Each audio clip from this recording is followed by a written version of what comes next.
Yo, what's up, sports bettors? Alex here, and I have tons of picks for you today on sports books like WynnBet, as well as PrizePicks, as well as Underdog Fantasy. So we are going to be going through a ton of player props, a ton of bets for today. So let's honestly just go ahead and get into it. So the first tool that I use pretty frequently, and I've explained this before, is called the OddsJam Screen. So you can see it right here, and the way it works is you can pull up any market you want to look at. So I'm currently looking at NHL player shot on goal, but you can look at any market you want. You know, if you want to switch this to first period money line, whatever, you can take a look at that, right? And basically, the way I use this screen is I hunt for discrepancies between PrizePicks and Underdog if I'm looking for plays on PrizePicks or Underdog, right? Typically, when PrizePicks and Underdog differ because they're so similar to each other, these platforms work in such similar ways, it means there's value, right? So what you're going to notice is here for, let's say, Vladimir in the Blue Jackets Rangers game, all books have his line at 2.5 shots on goal. PrizePicks Underdog have his line at 2.5. There's no discrepancies in the market, right? There's no value. There's no play, right? What's crazy is all these books try to set lines independently. So you're looking for where PrizePicks and Underdog differ. If you're looking for plays on PrizePicks or Underdog, you can also implement this strategy if you're looking for plays on sportsbooks, but this play is from PrizePicks. So Vladimir, there's no value in the market. There's no discrepancies. We don't want to touch it. But what you're going to notice for Nylander is all the books, right? They all have his line at 3.5. Underdog has his line at 3.5. No House Advantage, which is a platform that works almost identical to PrizePicks, they also have his line at 3.5. So all of the sports books have his line at 3.5, Bet365, all of them, right? And you're going to notice there's no major discrepancies in the odds. All the books have his line at 3.5. PrizePicks is at 3. PrizePicks is too low, right? PrizePicks is too low, so we want to take the over. PrizePicks is too low. We want to take the over for Nylander. And you can see here, Bet Rivers, Bet365, a lot of these sports books aren't even giving you, most books have the under very slightly favored. So you're kind of looking at something like this. Underdog, no house advantage. Two fantasy sites work almost exactly like PrizePicks, have his line at 3.5. PrizePicks is at 3. All the sports books are at 3.5 with the under 3.5 a little bit favored. But regardless, PrizePicks is an inefficiency in the market, right? We found value. We found an edge. PrizePicks is too low. We want to take the over, right? So again, this tool that I use, it's called the OddsJam Odds Screen. So I'm trying to zoom out right now. So let's just zoom out a bit and I'll show you how to get there. So long story short, I'll also go through this example of why it's useful. So if we look at Nylander's stats, right, a lot of people will be like, oh, 3 versus 3.5 doesn't seem like that big of a difference. But what you need to remember is the probability of him landing on exactly 3 shots on goal, it's not small, right? If you look at his last 3 games, for example, I'm just on ESPN right now, against the Blue Jackets, in his last 3 games, he's had 2, 3, and 4 shots, right? So if he had 3 shots, he's had 3 shots in one of his last 3 games, and that's a place where on PrizePicks, we're taking the over 3, so we would have pushed, whereas anyone who bet his over 3.5 would have lost, right? So that's kind of where the value, where the edge comes into play. He had 3 shots on goal on April 4th against the Blue Jackets. We would have pushed on PrizePicks. Anyone who bet his over 3.5 would have lost, so we found an edge, right? We found an advantage.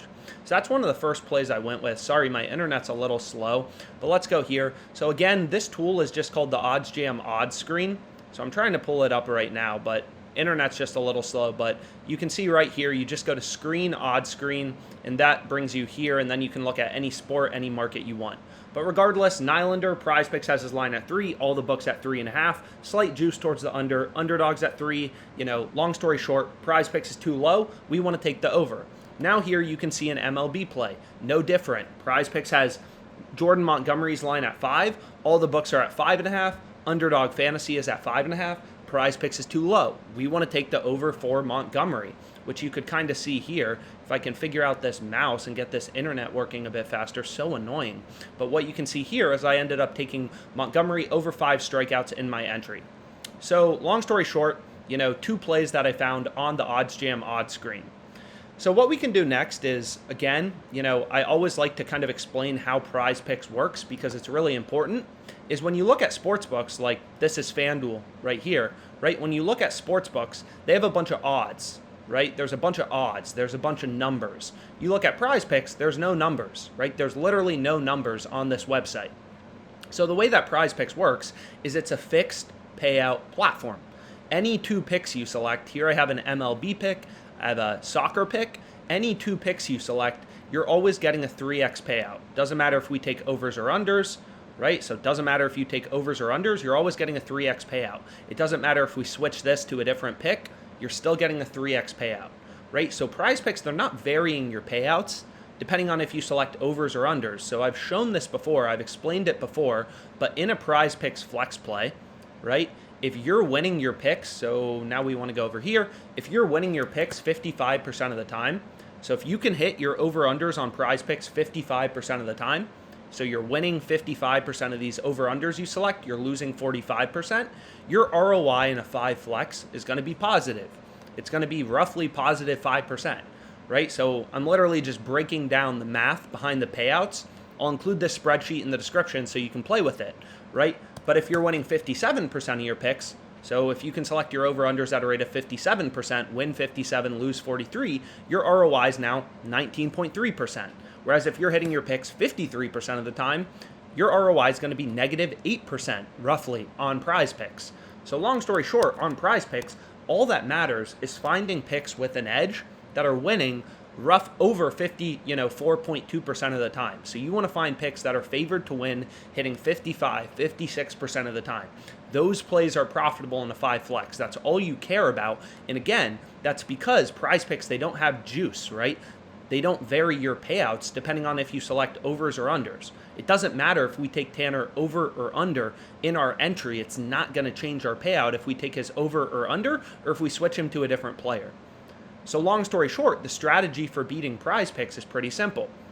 You want to find picks that are hitting at the highest possible rate. So one of the tools that I use all the time, aside from the screen, is the positive EV tool, right? So the first tool we looked at was the odds screen, right? And on the odds screen, we're looking for spots where PrizePicks, where they have their line set differently, right? So maybe Luis Garcia, if all the books had his line at 3.5 strikeouts, Underdog, NHA had his line at 3.5, we'd know PrizePicks, their line is too low. So we want to take the over for Garcia, right? But what the EV tool does is very different. What the EV tool does is it compares prices, right? So it compares prices. So the EV tool, and you can filter around your settings. I mean, I'm going to be going through plays on a bunch of sports books in this video, so I'm not just going to, focus on just PrizePicks, but you can select any sports books you use. Again, there's like 200 sports books on OddsJam, depending on the location you're in. You may have different books available to you, so you may see different plays, right? I'm just showing you plays I'm putting my own personal money on. That's basically all I do in every video. But what you're going to notice is for Brock Bozer, right, all the sports books, so you can see DraftKings, Bet Online, Bet Rivers, Pinnacle, which is known to be the sharpest sports book in the world, all the sports books, they have the under for Brock Bozer heavily favored, right? Pinnacle, the sharpest bookmaker, they have the under at minus 159. So the under's really juiced, right, on all the sports books. So 1, 2, 3, 4, 5 sports books, 6 sports books, they're all saying the same thing, right? They're all telling you, hey, Bozer's under is the heavily favored outcome, right? So I say this all the time, but sportsbooks imply win probabilities through their odds. So if we look tonight, let's say at, the NBA, so let's take a look. You can see the Clippers are minus 1,600 favorites. So sportsbooks are telling you, you can see that right here. So sportsbooks are telling you, hey, the Clippers are a lot more likely to win this game than the Trailblazers, right? They're a heavy favorite. So it's no different on PrizePicks, right? On PrizePicks, you can see right here, Brock Bozer under 2.5 shots on goal. All the books are telling you is, hey, his under is heavily favored, right? So this is a great play to include in your PrizePicks flex play, again, because PrizePicks isn't varying your payout based on you selecting overs or unders. So all you want to do is find spots where the sports books have an under or an over really heavily favored. And in this case, it's Brock Bozer, right? So what OddsJam is doing is pretty simple. It's literally just scanning. If you go in to every single sports book, there's tens of thousands of odds, right? This is just one NBA game on WynnBet. And you can see, there's tons of different data points. So what OddsJam is doing is it's reading in all this data and then just pointing out discrepancies on PrizePicks, right? It's telling you, hey, for Brock Bozer, all the books have his under really heavily favored, you can still get this in your PrizePicks entry. This is a great play to include because the under is really heavily favored. It's going to be winning like 55% of the time. And if you're hitting your picks at a rate of 55% in a PrizePicks flex, then your ROI is going to be positive 5%, right? So long story short, all the EV tool is doing is scanning PrizePicks, showing you plays where sportsbooks, again, sportsbooks have invested hundreds of millions of dollars in their ability to set lines, right? This is the market. Sportsbooks have invested hundreds of millions of dollars in their ability to set lines. Their models are smarter than you.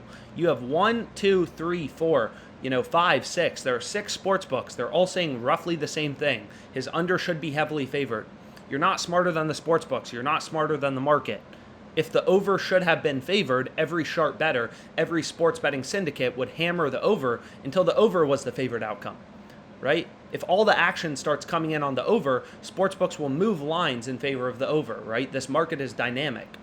People buy a stock, it goes up, right? The stock market is based on supply and demand. It's no different in sports betting. If all the sharps start pounding the under, lines will move in favor of the under. Right? That's why lines move if you pull up a line movement chart. So you can see here on Pinnacle, Brock Bozer, he opened as his under 2.5 shots on goal was only minus 131 odds.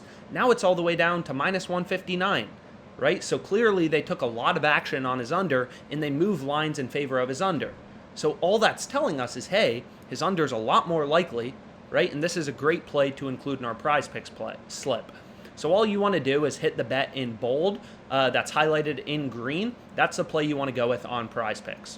So I took that from the EV tool. And then there's also a new fantasy screen.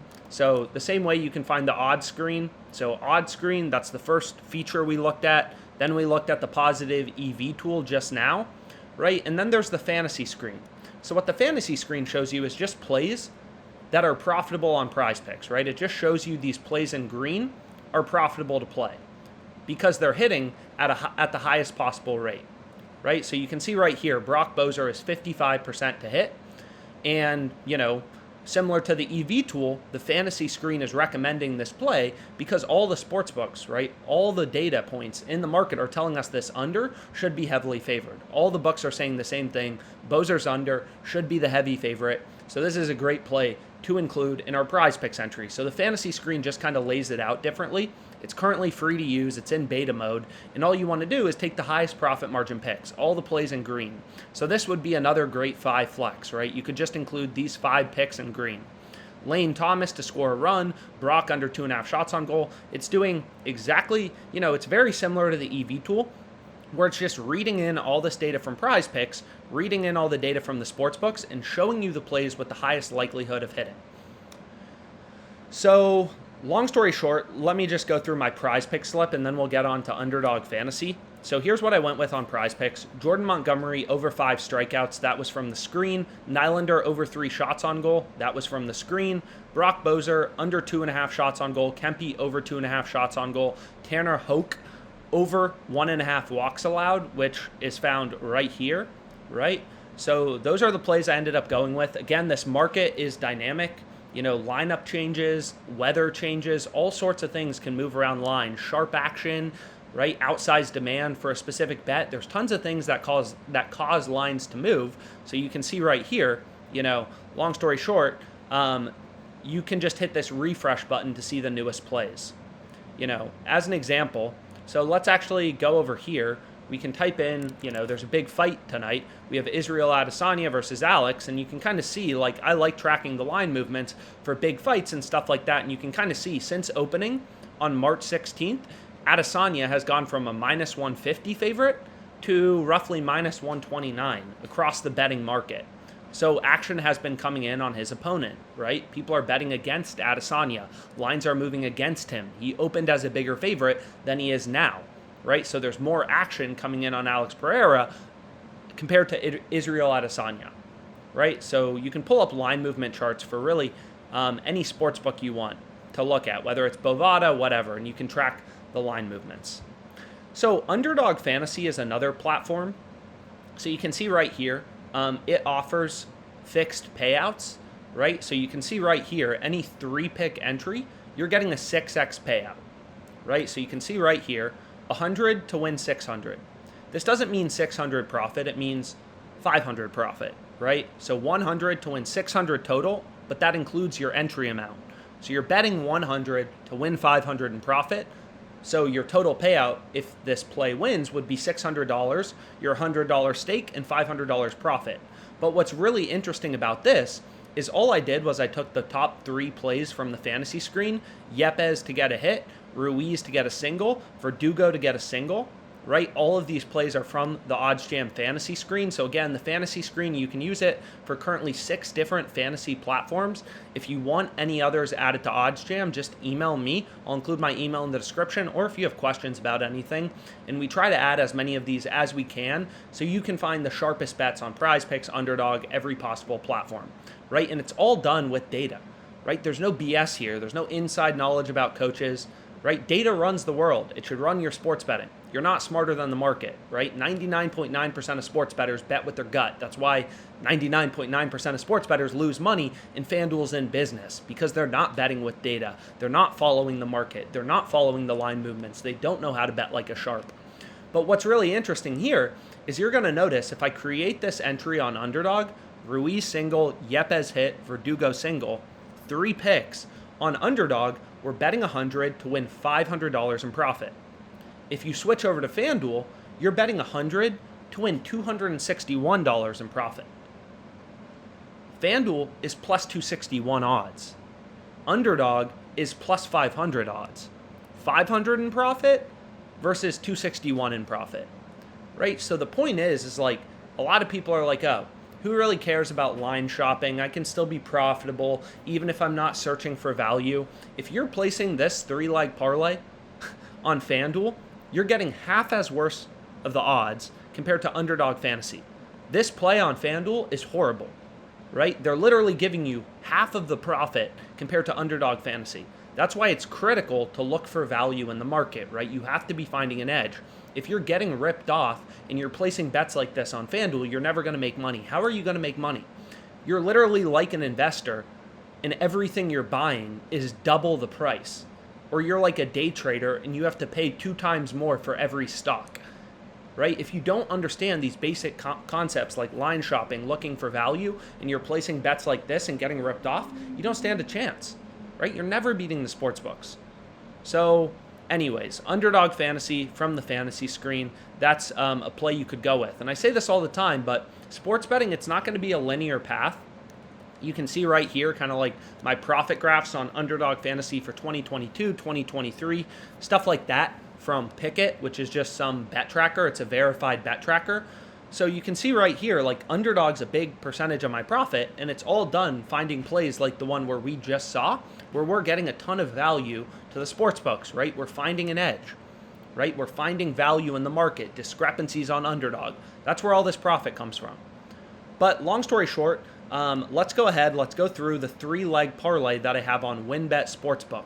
So you can see I have a 3-leg parlay over half of a run in the first inning of Cardinals Brewers. So that's also called yes run first inning, YRFI, yes run first inning. So 1+ run in the first inning of Cardinals Brewers, Royals Giants, and Marlins Mets, right? So I ended up taking 3 YRFIs in a parlay, and I'll kind of run you through the math right now. So here's my play again on PrizePicks. Then I'll kind of get out of PrizePicks. Then I can get out of this. Then I can get out of this, right? So now let's go through this parlay. So the first pick I ended up going with is Cardinals Brewers, right? Yes run first inning. And again, we're betting $300 at plus 761 odds. So the first play I went with is right here, right? And I say this all the time, but if a bet is profitable as a straight bet, it's also profitable in a parlay, right? Like parlay betting, a lot of people overcomplicate it and they're like, oh, you can't make money parlay betting. That's not true. It's just most people can't make money sports betting. So they definitely can't make money betting on parlays. If you can't make money on straight bets, you don't stand a chance on parlays, right? So you shouldn't dabble with parlays too much until you know you're profitable with straight bets. But what you're going to see right here is in the Cardinals-Brewers game, we're getting plus money on WynnBet or DraftKings for the first inning total runs over half of a total run, yes run first inning. But what you're going to notice is every other sports book, right? Every other sports book, you know, Bovada, Bet Online, BetOnline is one of the sharpest sports books, right? A really sharp sports book. Pinnacle, known to be the sharpest sports book in the world, the smartest bookmaker, lowest juice, lowest hold. Look, they only have 16 cents of juice in their market. Bovada, BetOnline have over 30. DraftKings has 30 cents. So Pinnacle is known to be the sharpest book, tightest markets, taking the biggest bets, taking bets from all around the world, so their lines are most accurate. And again, you can pull up line movement charts for anything you want to look at. But long story short, so we're getting plus 100 on WynnBet. The sharpest sports books like Pinnacle, like BetOnline, like Caesars, they have the over as the favorite outcome, right? Pinnacle has lines slightly juiced towards the over. They have the over at minus 111, and they have the under at minus 105. So they're giving you worse odds on the over, right? So what that means is Pinnacle, lines are juiced towards the over, so they're saying the over is more likely to occur, right? I mean, the same way we just looked at that NBA game. Here you can see lines are juiced towards the Clippers. They're minus, 2190 favorites. So the Clippers are absolutely massive favorites on WynnBet, minus 2,000 odds. The Clippers are favored to win this game. Here it's no different. Pinnacle is saying, hey, the favorite outcome is the yes run first inning, and we're getting plus 100 odds, right? So you're not supposed to get plus money for favorite outcomes, right? So what we can do is we can pull up a no vig calculator. So this calculator is really cool. What it does is it takes the sportsbooks market. So we'll look at Pinnacle. You can use any sportsbook, so you can put in BetOnline's lines, whatever. But if we put in Pinnacle's lines, they have the over juice to minus 111, and they have the under at minus 105. So the over is going to be very slightly favored. So according to Pinnacle's model, right, according to all the bets they're taking in the market, the way they're moving around lines. So you can see they've been moving around lines. So based on all the flow they're seeing, all the bets they're taking in the market, their models, they've invested hundreds of millions of dollars in their ability to set lines, right? They have hundreds of traders, people who work for them and are constantly checking everything, making sure, their lines and their odds are accurate. Is they're saying the over is slightly favored at 50.67%. Right, so this calculator takes a sportsbook's market and tells you the win probability for that play. So the over was slightly favored, so minus 111, the over was slightly favored, so the over is 50.67% to occur in this game, right? So this is Milwaukee versus St. Louis. Now again, if you were to put in BetOnline's market, so BetOnline, right, they have more juice towards the over.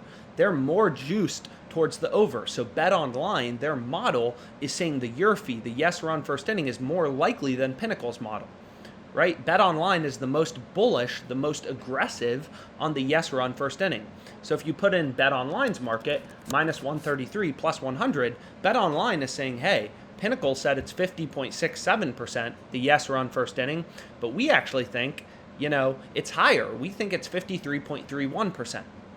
So again, as a sharp bettor, you're using all this data, you're using all this market information to kind of take advantage of inefficiencies on sportsbooks like WynnBet, right? The squarer sportsbooks, the sportsbooks that aren't as sophisticated as BetOnline and Pinnacle. So that's the first play I went with. Then if we go down here, what you're going to see is, wow, in the Royals-Giants game, we're getting the yes run first inning at plus 105. BetOnline has this minus 115, minus 115.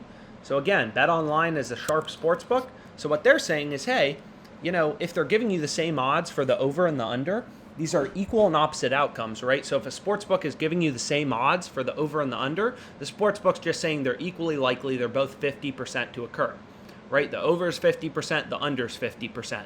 That's why BetOnline is giving you the same odds on the over and the under.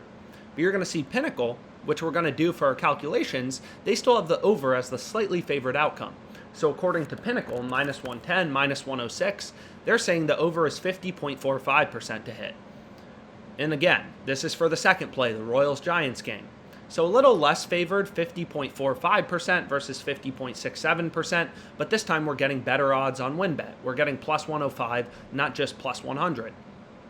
So the final play is right here, Marlins-Mets. Here, we're getting plus 110. The under is slightly favored on Pinnacle, so this time they're minus 106, minus 110. So this time they're saying, oh, here the over isn't the favored outcome, it's a slight underdog. It's 49.55% to hit. So then you put that in here, right? So now we have three different plays that are all profitable, right? Found on the OddsJam positive EV tool, just the bet in bold that's highlighted in green, right? So the win probability for your parlay is you just multiply all of these together, right? So you just multiply all of these win probabilities together. So the probability our parlay wins, for our parlay to win, we need all three of these bets to hit. We have the win probability for each bet. So the probability our parlay hits is you just multiply these three numbers together, which is what I did right here. So this is the win probability for our parlay. You multiply leg 1 times leg 2 times leg 3 win probability. That's the win probability for your parlay. And then you can see, okay, we're betting $300 to win 2.28K, right? We're betting $300 at plus 761 odds. So then you can back out your edge or your profit margin, right? So long story short, you can back out your profit margin right here, right? 12.7% of the time, we're winning 22.83. The other 88-ish% of the time, we're losing our stake of $300. So our expected value is 27 bucks. It's positive.